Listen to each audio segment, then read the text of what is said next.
Hello and welcome back to the When You're podcast, the podcast for when you're doing anything. Today we're talking about when you're watching Rocky and Rocky 2.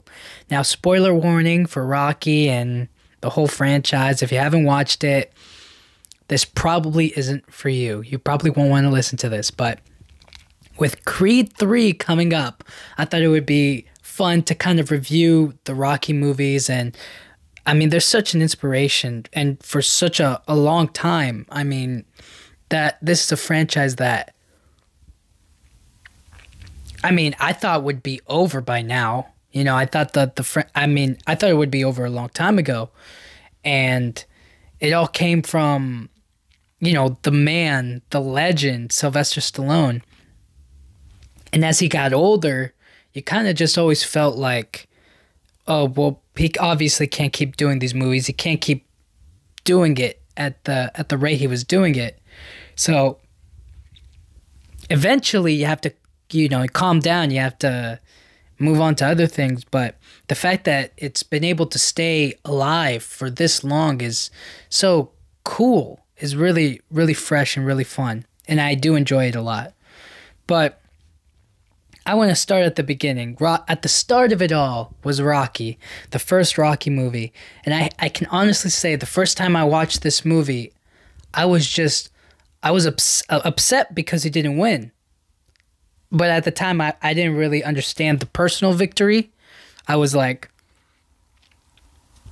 you know, I didn't know what was so beautiful about it until I got a little older. I was like maybe 14, 15, when I really started to like be like, oh, it's a personal victory. Like, he made it to the end. You know, he doesn't have to win. It doesn't have to be about knocking him out or getting the decision at the end of it all. It's not about that. It's the fact that he was able to go the distance with the champ, Apollo Creed.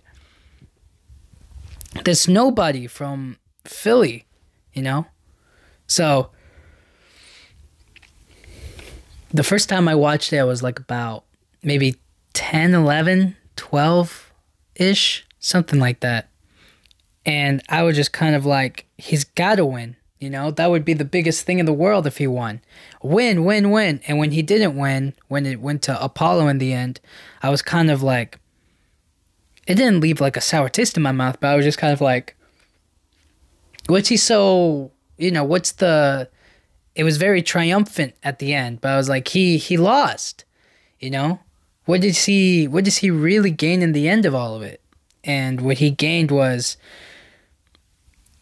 his own personal victory. His own, what mattered to him the most wasn't necessarily beating him, but it was just keeping it going, keeping it fighting. And how many of us want the trophy at the end? How many of us want a definitive victory? We want that definitive win. But what we have to notice and what we recognize around us is how much have we really gained, and how can we be the best version of ourselves? You know, how can we become something great still? So what he didn't win? He made it farther than a lot of other professionals and a lot younger than him at that time. And it was just rewatching it, understanding the time it was made, understanding kind of his whole character, you know, and the world that he grew up in, and what he does for a living, and how much he's been put through to now be on the biggest stage in the world, like a fighting stage, and to get in the ring with somebody as big as, you know, in the movie Apollo Creed, and to go the distance, to push the top guy to his limits.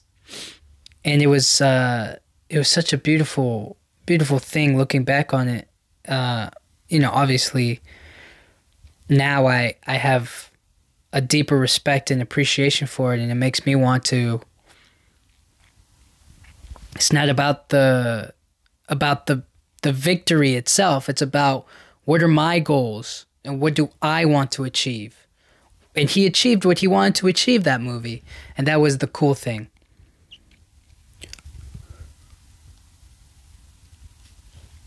And the making of the movie itself was also a battle for Sylvester Stallone. I mean, the guy was broke. He came from nothing. He had nothing. I think he sold his dog. He was eating cobwebs and all that stuff. I mean, it was brutal. He was trying to make it in this business, and it just wasn't working. And he comes up with the script, and he presents it to the people at the time at MGM or whatever. And he's like, I want to star in it. And they're like, we don't want you to star in it. We want to give it to somebody else.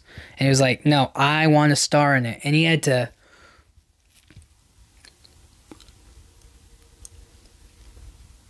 What he had to do was swallow... I mean, well, he swallowed nothing. He didn't eat.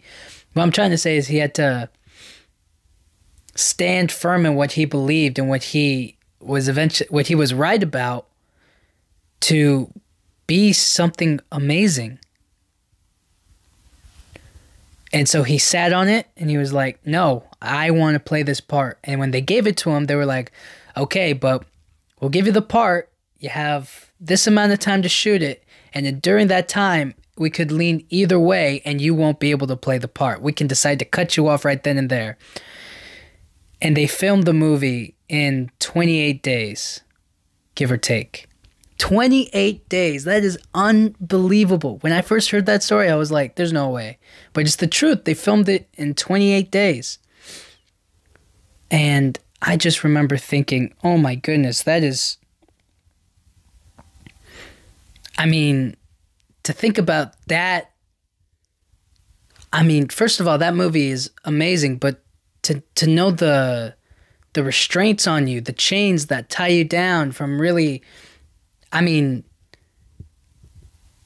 even with the restrictions that they put on him, he was still able to create art. And that's so cool to think about.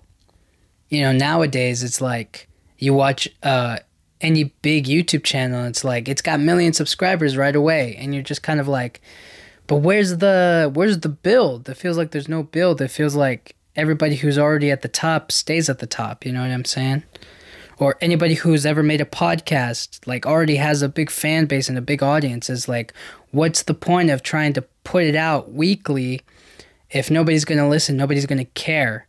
And it's just more about, like, when you have the restraints on you and then you can still make something amazing. That's what it's all about. And that's what I love about that story, is that he had so much going against him, so much going against what he believed in, what he was devoted to, what mattered to him. And he was able to pull it off in 28 days and inspire millions, a whole franchise, decades of work put into the next movies. I mean, it's amazing, and it's incredible what he was able to accomplish. And so, thinking about it like that, I don't know how I mean, that's only 4 weeks. So it's just about a month, but 4 weeks of work. And they did all of the boxing stuff first, because that was probably the hardest, you know, the makeup and the punching, the choreography, I suppose, the camera work and whatnot, trying to get it just right. And then everything else came afterwards. It was really impressive to hear them talk about it. Just like, yeah, we start with the big ending first, and then we go back and we work through all of the smaller scenes that build up to it. And, you know, when I was a kid, I kind of just thought that movies were shot in order. You know, they start with the first scene and then they go all the way to the end, but obviously production and everything else comes in the way. But for me, I think that had this been like a big budget production of a movie, it wouldn't be as amazing as it is now, as I feel about it, looking at when it was made, how it was made, what it took to get there, and just the whole story of it, just it ages like fine wine over time. You just look at it and you go like, wow, that is amazing that they were able to pull that off and to achieve that. And I mean, just the movie itself is fantastic. I still, to this day, whenever I get on the treadmill sometimes, I'll play the Rocky theme song. I'll play the Gonna Fly Now song. You know what I'm talking about? Come on, you've run to it at least once in your life. You tried to do it yourself. It's so inspiring, and it gives you just that little extra push that you need, that little extra something that's telling you you can go another step. You can run faster, you can breathe and keep it moving, do whatever it takes. And I remember watching that and being so, I mean, I watched that movie, and I also watched The Karate Kid, the 80s version one. And I just felt this big sense of motivation. I felt a huge amount of like, they were inspiring me to do great things in my life. And I was really,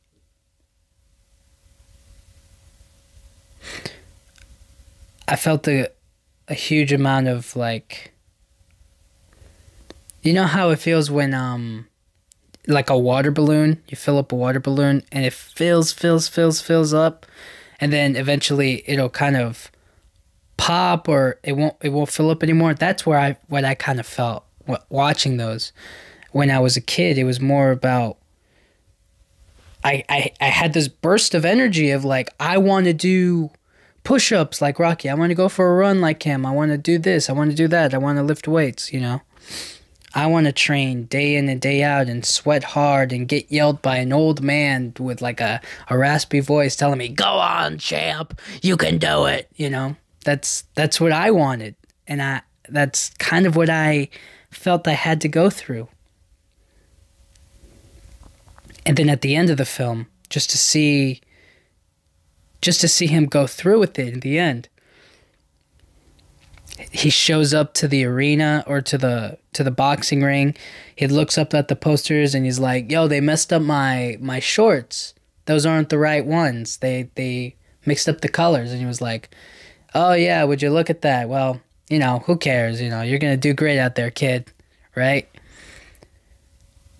And it's such a small little detail, but it means the world to him, because it's, you know, as far as he knew, it was his big opportunity, his big shot, and it's messed up now.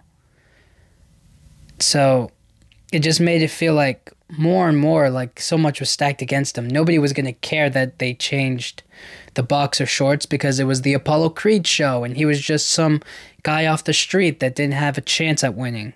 You know what I'm saying? And with each passing round, with each moment that goes by while you're watching him kind of trying to measure up to Apollo, with him breaking Rocky's nose right in the beginning, and seeing his face get all swollen and messed up. And then with every punch he throws, you're like, there you go, get it, right in there. You know, he knocks Apollo down with an uppercut, and you feel, you're like, yes, you know, like, let's go, you're hurting him, you knocked him down, you're doing great. And it was just so cool. It really is such a inspiring story of an underdog. So when it gets down to the end, when Adrian finally comes out of the dressing room and whatnot, and she's looking on the crowd cheering for, you know, either Apollo or trying to get a word from Rocky, you see what Rocky really cares about, and it's that he went the distance, and that in life he's got things good because he has a woman who he loves and who loves him back, and all of the cheering fans and all of the people in the stadium, they don't matter. What matters to him most is what he's made for himself and what he's accomplished for himself. And that's something really beautiful, and it tears me up when I watch that moment now, knowing what he's been through. But not as much as the next movie, and that was Rocky 2. The continuation after the first Rocky movie, and the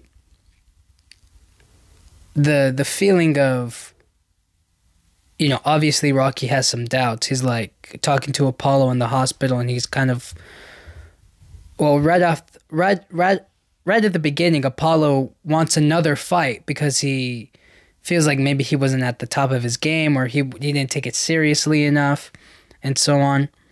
But Rocky was kind of just like, yo, it's over. I did what I wanted to accomplish, but he was feeling away. And it was really just about ego, right? He was really more of like, he could have still stayed the world champion. He could have been on top, stayed on top, and just fight some other random guy, right? But for him, it was like, I don't feel good about myself. Whereas Rocky, he accomplished what he wanted, and he's happy living a domestic life, or that's what he wants for himself. Come to find out, as time goes on, they spend the money that they got from the fight.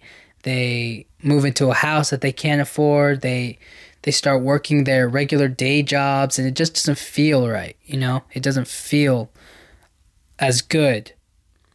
So then he gets a second chance from Apollo's, I don't want to say greediness. It is his ego. It's his pride, wanting him to prove it and to show the world that he is the best and that nobody can stop him, and it is what it is.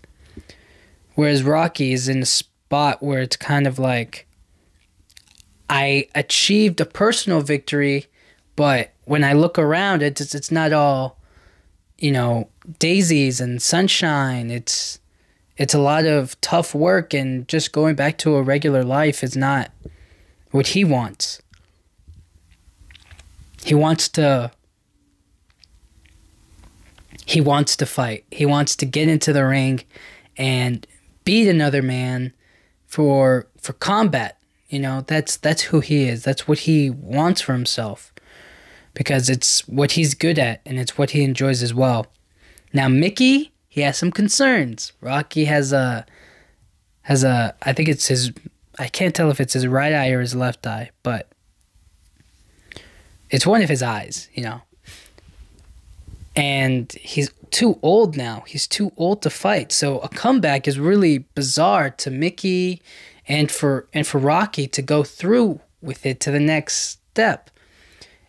And Mickey's really looking out for Rocky in that moment. He's like, you don't stand a chance against him. You had the one good fight.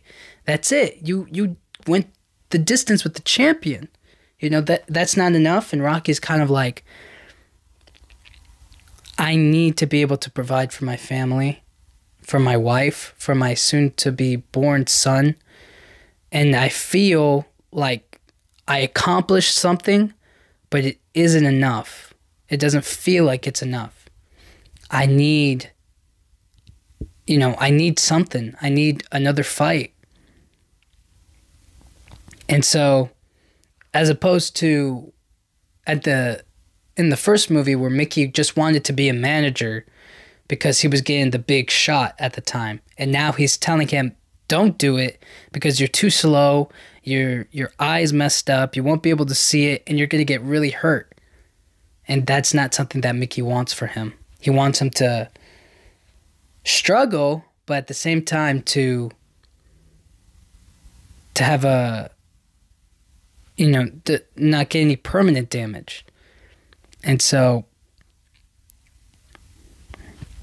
this comeback is really leaning on either side. It could be a good thing. He could win. He could win because he did so well the first time. But on the other hand, he doesn't have the tools to win. He's using it's like riding an old bicycle. It's all rusty and messed up. It can get you to where you want, but at any given moment the tire could pop, the wheels could get all messed up. The handlebar could break off. It's just like, it's a big mess. The brakes don't work. You know what I'm saying? Or there's no brakes on it, whatever. And those are the moments that you have to really have good people around you to tell you what you need to hear and not what you want. Because if Rocky had a bunch of yes men around him, you know, had a bunch of people around him telling him, yes, take the fight, you're the champ, you went the distance, you can do it, it would be very tempting. And a lot of people would just tell him to do it just for the sake of doing it. Not because it's safe, or not because it's the right thing to do, but because they're feeding into his ego. They're feeding into his pride of like, you can do it. You're the best. You're the greatest. You can do whatever. And that's not the case. Whereas he has Mickey, he has Adrian. I don't know if Paulie was really. I mean, Paulie obviously wants to make money, and he'll do it however he can. But you know, Adrian and Mickey were really leaning on his shoulder of, don't do it. But Rocky knew in himself what he wanted, and he went for it. And so we get into yet another training montage, and this one was even better than the last. I mean, it was just beautiful seeing this one. At the end, when he's running up the stairs and he's got all those kids around him and he's like cheering, and they do the freeze frame shot. I mean, it's so funny. It's so cool. And again, it just inspires you to keep going.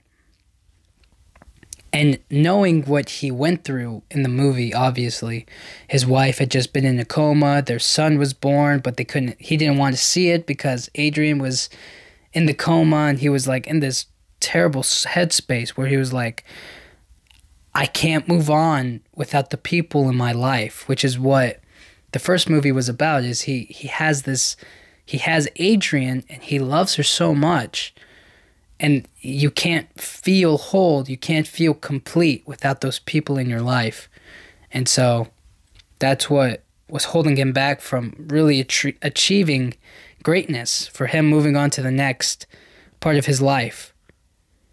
And it's when Adrian finally accepts Rocky completely for what he wants and what he wants to achieve, that he's able to fully dive into his training and be a complete version of himself, a complete man of who he wants to be.